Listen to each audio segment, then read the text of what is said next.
ಡಿಸ್ಟಿಂಕ್ಷನಲ್ಲಿ pass ಮಾಡಿಸಿದ್ದಾರೆ ಕಚೇರಿಯಲ್ಲಿ. ಅವರ ಹೃದಯ ವೈಶಾಲ್ಯಕ್ಕೆ ನಾವು ಸದಾ ಚಿರಋಣಿ.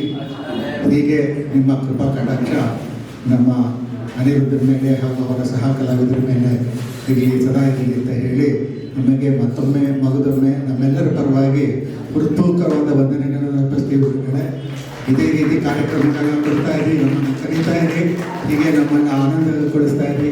ನಿಮ್ಮ ಕಲಾ ಸೇವೆ ಹೀಗೆ ಅನಾವೃತವಾಗಿ ಮುಂದುವರಿಲಿ. ಹೆಚ್ಚಿಗೆ ಹೇಳೋ ಅವಶ್ಯಕತೆ ಇಲ್ಲ.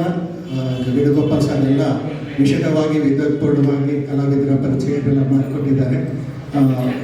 ಕೇವಲ ಹೇಳಿದ್ರೆ ಅತಿಥಿಯರ ಪರವಾಗಿ ಈ ಕಾರ್ಯಕ್ರಮ ಇಷ್ಟು ಅಚ್ಚುಕಟ್ಟಾಗಿ, ಎಷ್ಟು ಆನಂದಮಯವಾಗಿ, ಇಷ್ಟು ವಿದ್ವತ್ಪೂರ್ಣವಾಗಿ ಆಗೋದಕ್ಕೆ ಕಾರಣರಾದ ಎಲ್ಲರಿಗೂ ನಮ್ಮ ಅತಿಥಿಯರಾದ ಶ್ರೀಮತಿ ಕುಸುಮ ಹಾಗೂ ಶ್ರೀ ಕೀರ್ತಿಯವರ ಪರವಾಗಿ ಹೃತ್ಪೂರ್ವಕವಾದ ವಂದನೆಗಳನ್ನು ಅರ್ಪಿಸ್ತಾ ಇದ್ದೀನಿ.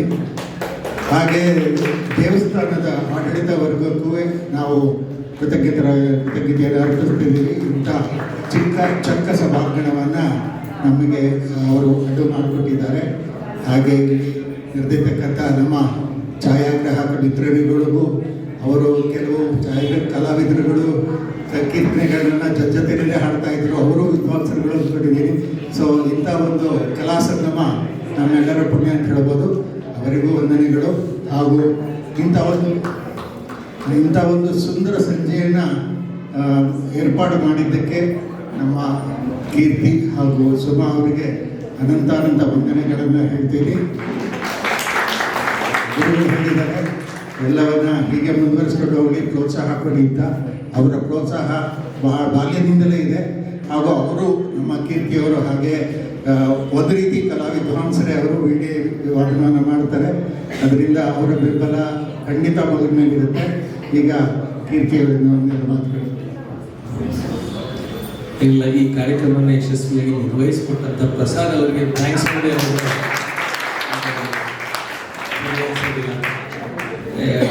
ನಿನ್ನೆ ಅಷ್ಟೇ ಕೇಳ್ಕೊಂಡ್ವಿ, ತಕ್ಷಣವೇ ಅವರು ತಯಾರಾಗಿ ಬಂದು ಇಷ್ಟು ಚೆನ್ನಾಗಿ ನಿರೂಪಣೆಯನ್ನು ಮಾಡಿ ಅದನ್ನು ಎಲ್ರಿಗೂ ಸಮರ್ಪಿಸಿದ್ದು ಆ ಕಚೇರಿಗೆ ಒಂದು ಮೆರುಗು, ಇನ್ನಷ್ಟು ಮೆರುಗು ಕೊಟ್ಟಂಗೆ ಆಯಿತು.